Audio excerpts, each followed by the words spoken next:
Hi all, welcome to the another video on graphical user interface with Python TK Inter package. In this video, I show you how to insert a button on the GUI application window. Let's start with Jupyter Notebook. To introduce button widget, I am going to consider total 7 steps now. Step 1 is creating a GUI application window. I have imported TK Inter package as TK, and then I have created an object for TK class, and then I am running event loop. And the second step is inserting a label with a text count is equal to 0 on the application window.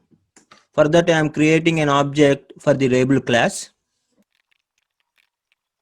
where parent window object is window, and then I am using keyword argument text to insert a text in that label. Then I am packing the label to the window. If I run the program now, then I got a label in the window with a text count is equal to 0. Now the third step is inserting a button with the text click me.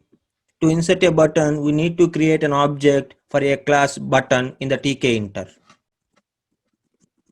Here my button object is btn1. Then I am calling the button constructor with a first argument, the parent window. And the next keyword argument is text to be inserted. Then I am packing this button into the application window. Now I am running the program. See, now I got the label next to that, a button with a text click me.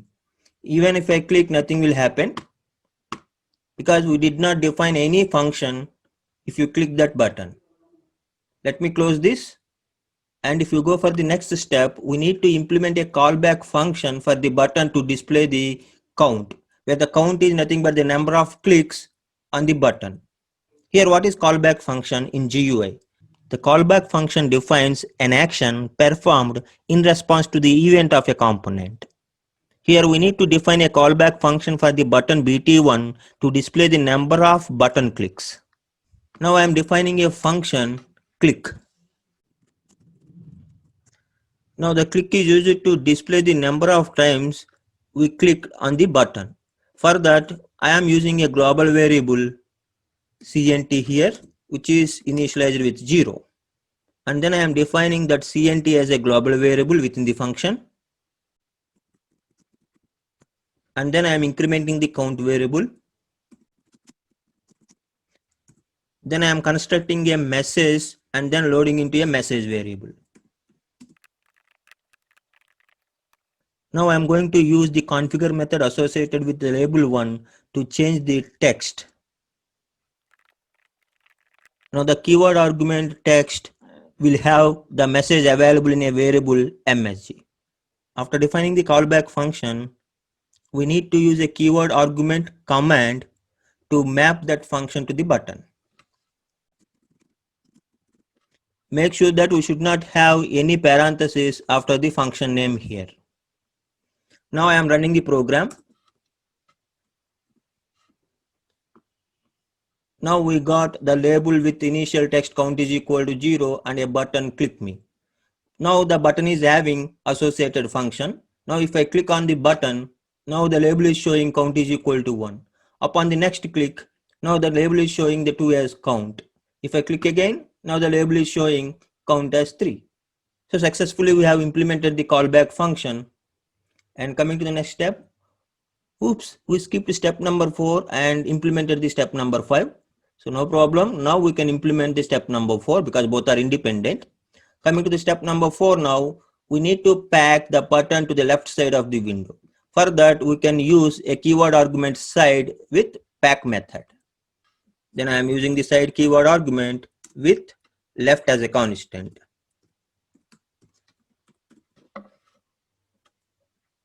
If I execute the program, here we got the button towards the left side of the window. If I click here, now the count is changing. 2 clicks, 3 clicks like that. Let me close it again. The next step, inserting another button with a text reset, and we have to pack that button towards the right side of the window. Let's do it. Now I have created another button object btn2 with a text reset, and then I have packed that button2 towards the right side of the window by using a constant right in the tkinter package with the keyword argument side. Let me run this program. So now we got two buttons, one is towards left, another one is towards right. Now we got the text reset for the right side button. Let me close it, and we will go for the next step. So in the next step, we need to implement a callback function for the reset button to clear the count. So to do that, I am copy pasting the same function to do some modifications. Now the name of the function is clear. Here we need to place 0 in the count variable, and the remaining things are same. Now coming to the button class instantiation, we need to use command keyword argument to specify the callback function here. Now the callback function here is clear. I am running the program now. Now initially count is 0, that label it is showing. If I click on the click me button, the count is getting incremented. So after that I want to reset the count. If I click on the reset button, the count becomes 0. Again I am clicking on the click me button, count is rising, and then if I click on the reset button, the count becomes 0. To enhance the look, I am going to use the colors here for the buttons, and also I am using a fixed width for both the buttons. Now I am using the width 10 here. I am going to use the same thing for the button 2 as well. Now I am running the program. Now I got both the buttons with the same width 10, and the background color orange, and the text color is black. Then I am clicking on the click me button. The count is getting raised. Then to clear the count, I am using the reset button. That's it, guys. So in this simple way, we can organize the buttons on the windows, and also we can implement the respective callback functions to define the actions for those buttons. So that's all, guys. This is the end of this video. I will meet you in the next video. Bye.